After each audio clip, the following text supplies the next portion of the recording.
TriMet has done a heck of a job today. Mary Fetsch is on the phone with us. Mary, can you hear us? I sure can. All right, it's been busy. Those MAX trains have been trucking along, and those buses have been going slow but safely around town. Give us an update. How is TriMet performing today?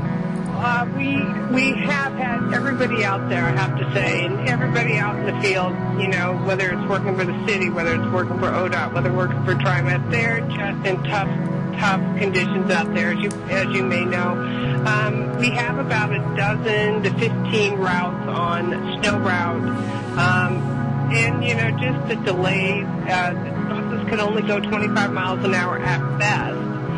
With chains on, but when you go out there in those conditions, it's, as Cora was just saying, it's scary out there. So, you know, we're telling folks that it's probably about a 30-minute wait out there, you know, instead of, you know, the bus coming at the scheduled time.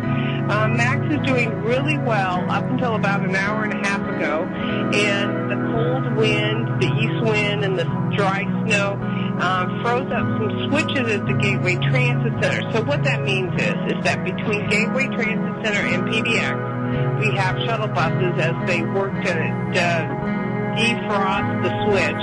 You know, it's likely going to be the most of the night just because it's so hard in that area that it's exposed to the east wind. So buses serving the airport extension there from Gateway to PDX, otherwise the trains are going to work all night. You know, so if you're out there at 4 in the morning, at 3 in the morning, and usually a train isn't running, well, you're going to see a train because we want to keep the overhead wire clear of ice buildup. So they're going to run about every 15 minutes just to keep the system moving in advance of the commute tomorrow morning. Exactly. Now, Mary, let's start thinking forward here. Most folks hopefully are home safely this evening as night has fallen. What about tomorrow? A lot of people are probably going to be planning to get into work a little late, but if they go down to the bus stop, are you planning on snow routes first thing in the morning, or are we going to try to stay on regular routes? I think we're going to, you know, we try to stay on regular route. It makes it easiest for all of the riders to understand what's happening. But, you know, right now in hilly areas, Mount Tabor areas, those sorts of things, we're not going to put a bus in an area that's not safe for either the bus, the operator, or the rider. So, you know, we have all the buses will be started in the morning with chains, just like all the buses are chained now.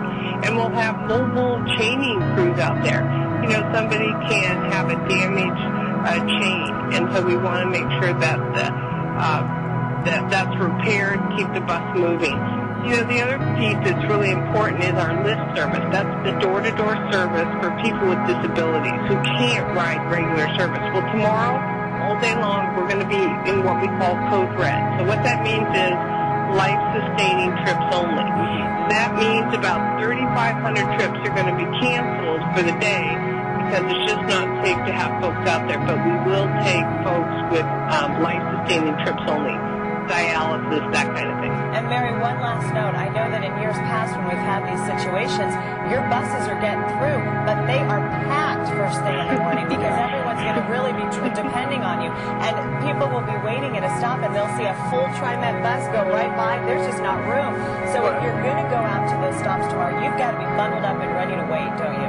You got to be bundled up right away, and you get to meet your neighbors that maybe you didn't know as you're sitting at the bus stop and say, hey, you know, and it's a whole community experience when you're on a crowded bus and the bus shows up, you've been out there for a while, and everybody's getting warm, and it's like the sense of salvation has come, and you can get on your way and get to work and such, but it's really you know, it's part of the community experience.